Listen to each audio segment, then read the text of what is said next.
예수님께서 감람산에 앉으셨을 때 제자들로 더불어서 이 말세에 대한 그 문답의 내용이 기록되어 있습니다. 제자들이 예수님께 말세에 무슨 징조가 있사오리까 하는 그 질문에서부터 시작이 된 것입니다. 마태복음 24장을 두 가지로 나누게 되면 예루살렘의 멸망과 또 말세에 대한 예언으로 이렇게 구분할 수가 있습니다. 그래서 예루살렘의 멸망은 주 70년에 되어진 일이죠. 그리고 마지막 때에 대한 이 예언은 예수님의 재림 직전에 되어질 그 일들인 것입니다. 그래서 우리가 전자를 확대하면 예루살렘 성전의 멸망을 말하는 것이고 후자를 축소하면 말세에 되어질 일들이다. 이렇게 우리가 구분할 수 있습니다. 전자는 역사적 과거가 된 것입니다. 후자는 시대적으로 현재와 미래사에 있을 일들인 것입니다. 전자의 예언이 역사적으로 성취되었으므로 후자도 시대적으로 반드시 성취될 것이다. 첫 번째, 재난의 시작에 대해서 예수님께서 말씀하셨습니다. 마태복음 24장 7절로 8절을 보면 민족이 민족을, 나라가 나라를 대적하여 일어나겠고 처처에 기근과 지진이 있으리니 이 모든 것이 재난의 시작이니라. 킹제임스 버전에 보면은 민족이 민족을 대적하고 나라가 나라를 대적하여 일어나겠으며 기근과 역병과 지진이 여러 곳에서 있을 것이니 이 모든 것들이 고통의 시작이니라. 우리 그 한글 성경 개역 성경에는 역병이 빠져 있죠. 킹제임스 버전에는 역병이 들어 있습니다. 기근과 역병과 지진이 여러 곳에서 있을 것이니 이 모든 것들이 고통의 시작입니다. 이 같은 민족 싸움, 그래서 동족 상쟁이라고 합니다. 같은 민족이나 혈족끼리 서로 다툰다. 유혈 사태가 일어나는 것이죠. 또 다른 표현으로 내란이라고 표현할 수 있습니다.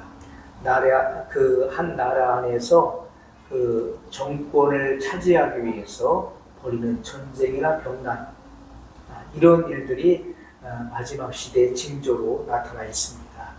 어느 시대를 막론하고 내란이 없었던 때는 없었습니다. 그러나 오늘날처럼 전 세계적으로 내란을 내포하고 있는 때는 없었던 것이죠. 이 같은 사실은 다니엘서 2장 43절 말씀을 보면 왕께서 철과 진흙이 섞인 것을 보셨은즉 그들이 다른 인종과 서로 섞일 것이나 피차에 합하지 아니함이 철과 진흙이 합하지 않음과 같으리이다. 자, 이것은 그 마지막 시대에는 그 철과 진흙으로 되어 있는 10발가락의 시대인 것을 다니엘을 통해서 분명히 예언하고 있는 것입니다. 그래서 우리가 과거 역사를 보게 되면은 이 바벨론 제국, 바벨론은 오늘날로 이라크죠. 이 바벨론이 전 세계의 그 패권 국가였습니다. 전 세계를 지배하는 그런 강대국이었어요. 그런데 이 바벨론이 메대와 바사에 의해서 무너지게 되죠. 이 메대는 메디아, 그리고 바사는 페르시아, 그 바사 제국, 오늘날의 그 이란입니다. 그래서 이 페르시아가 전 세계를 지배하게 돼요. 바사 제국이. 그 다음에 이 바사 제국은 헬라에 의해서 멸망을 당합니다. 헬라가 세계를 지배하다가 이 헬라가 또 로마에 의해서 멸망을 당하죠. 로마가 세상을 지배했었어요. 하지만 마지막 시대, 로마 제국이 전 세계를 지배했었던 그 시대가 끝나고 지금 오늘날에 와서는 10발가락의 시대인 것입니다. 그래서 이것은 어느 한 나라, 과거와 같이 어떤 한 나라, 그 패권 국가라 할지라도 한 나라가 전 세계를 지배하던 그런 시대는 이제 지난 것입니다. 강대국과 약소국이 함께 공존하면서 견제하는 그런 시대가 된 것입니다. 그러면서 피차 합하지 못함이 철과 진흙이 합하지 못함과 같으니 라고 예언했던 것입니다. 자, 다니엘은 지금으로부터 2500년 전에 이 같은 마지막 시대에 열 발가락의 시대가 도래할 것을 보고 예언한 것입니다. 그래서 이 철은 전체주의를 의미하는 것이고 진흙은 민주주의를 의미하는 것입니다. 자유민주주의를 의미하는 것입니다. 그래서 이런 전체주의와 자유민주주의 이 두 주의와 사상은 민족 간뿐만 아니라 가족 그리고 사회, 국가 또 개인에 이르기까지 침투되어 들어온 것입니다. 그래서 오늘날 수많은 그런 분쟁 그리고 분열로서 이 예언을 증명하고 있는 것입니다. 오늘날은 이렇게 그 체제, 이념 전쟁이죠. 이데올로기, 이념의 그런 전쟁이 치열하게 벌어지고 있는 것을 우리가 알 수가 있습니다. 자, 이 같은 사실은 전 세계적으로 지금 확대되고 있습니다.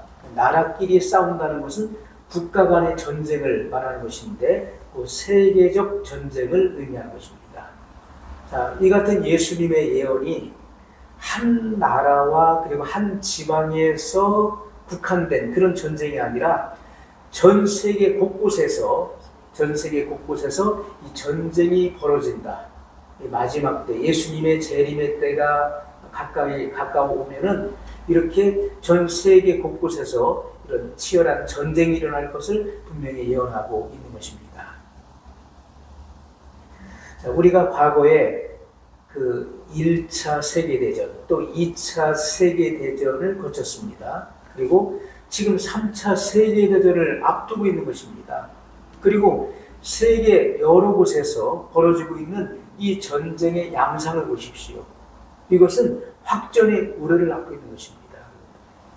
세계대전으로서의 그런 확산에 대한 조짐을 보면서 이 수많은 이 세계인들이 이런 전쟁의 공포심에 떨고 있는 오늘날 이것이 바로 예언이 성취되는 때인 것입니다. 우리가 1차 세계대전에 16개국이 참전했었습니다. 그리고 2차 세계대전 때는 36개국이 참전했었어요. 그래서 수천만 명의 그 사상자를 했던 것입니다. 무수한 물자 소모와 그리고 문화시설을 파괴했습니다. 이 전쟁의 악위는 오히려 부족하여서 3차 세계대전을 꿈꾸고 있는 것입니다. 그렇기 때문에 지금은 이 두려운 때이다. 이것이 주님의 재림 직전에 반드시 일어나는 일인 것입니다. 마지막 시대의 상태를 예수님께서 예언으로 말씀하신 것입니다. 처처의 지진과 흉년, 온역이 있을 것을 분명히 말씀했는데 이것은 바로 자연계에 분명한 변동이 있을 것을 예언하신 것입니다. 지질학자의 말에 의하면 장차 세계적인 대지진이 있을 것을 분명히 예고하고 있습니다. 지구상에 있는 모든 화산들은 인류의 죄악을 심판하기 위하여 기다리고 있다. 주님의 명령을 지금 대기하고 있다. 이 주님의 명령이 떨어지게 되면은 이 세계 곳곳에서 이 화산들이 폭발하게 되는 것입니다. 자, 지난 그 세계 대전에서 기아로 굶어 죽은 자가 75만 명이었습니다. 지금에 이르러서 이 전쟁과 흉년으로 인해서 또 기후변화로 인해서 기아로 말미암아 죽어가는 이들이 얼마나 많습니까? 지금 지구 인구의 3분의 1이 먹고 사는 문제로 핍절한 것입니다. 이것이 바로 마지막 시대의 분명한 징조가 된 것입니다. 두 번째, 마지막 예수님께서 재림하시기 직전에 이 반종교의 시대, 다시 말하면 반그리스도, 그래서 기독교를 대적하고 핍박하는 그런 시대를 말합니다. 자, 마태복음 24장 9절에 보면 그때 사람들이 너희를 환난에 넘겨주겠으며 너희를 죽이리니 너희가 내 이름을 위하여 모든 민족에게 미움을 받으리라. 자, 이 말씀은 그 대환난 때 휴거되지 못하고 남겨진 교회에 대한 이 박해를 의미하는 것인데, 자, 말세에 한편으로는 이런 대환난에 가서 이 재난의 이 정점을 찍는 것입니다. 예수님께서 공중에 재림하시기 전에 먼저 이런 그 재난이 시작되어서 그 재난이 점점 깊어져 가는 거예요. 그래서 예수님께서 공중에 재림하시고 그리스도 안에서 죽은 자들의 부활과 그리고 준비된 성도들의 휴거가 일어난 이후에 직후에 그리고 이 땅에는 7년 대환란이 일어나게 된 것입니다. 자, 그래서 이 대환란은 극심한 그런 환란이 일어난 것이죠. 자, 그래서 이 마지막 시대에 휴거되지 못하고 남겨진 교회에 대한 박해가 대환란 때 일어난 것인데, 그래서 말세 한편으로는 재난이 시작되는 동시에 이런 반기독교 운동이 치열해지고 대환란에 들어가서는 극심한 환란이 있을 것에 대한 예언을 말씀하신 것입니다. 이것이 말세의 징조가 되는 것입니다.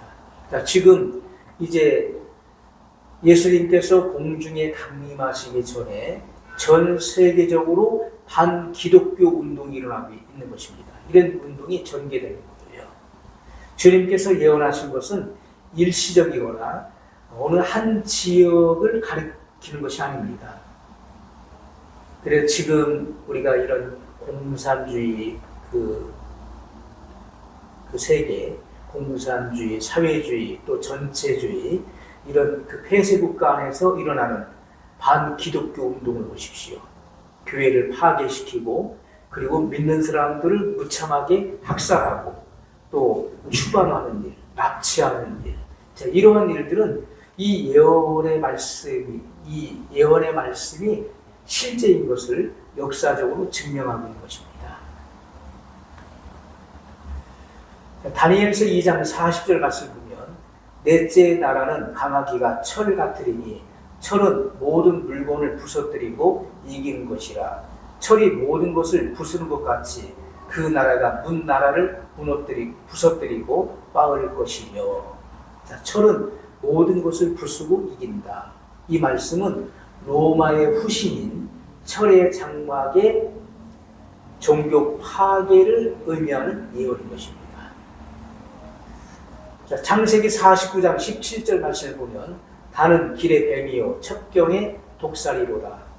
말굽을 물어서 그 탐자로 뒤로 떨어지게 하리로다. 자, 독사가 말굽을 물어서 그 탐자가 뒤로 떨어지리라. 자, 이 예언이 지금 우리에게 응하고 있는 것입니다. 자, 그래서 이렇게 장차 적그리스도의 그림자가 되는 반기독주의자들이 교회를 핍박할 것을 분명히 예언한 것입니다. 너희가 내 이름을 위하여 모든 민족에게 미움을 받으리라. 자, 이 같은 예언이 각처에서 지금 실현되고 있습니다. 지금 지구상의 지금 과반수 이상이 반기독교권 내에 들어갔어요. 반기독교권 내에 들어갔다. 그래서 과거의 어느 시대에서도 볼 수 없었던 그런 반기독교의 그런 그 상태인 것을 우리가 알 수가 있습니다. 자, 이 같은 일들은 예수님께서 예수님의 재림이 가까울수록 점점 더 확산돼가는 그런 추세를 보이게 될 것입니다. 오늘 우리는 예수님의 재림이 가까운 것을 이 시대적인 그 현상 그리고 이 시대에 나타나고 있는 이런 징조, 조짐들을 보아서 우리는 깨어나야 될 것입니다. 그리고 예수님의 재림을 준비하는 주님의 정결한 신부가 되시기를 예수님의 이름으로 축복합니다.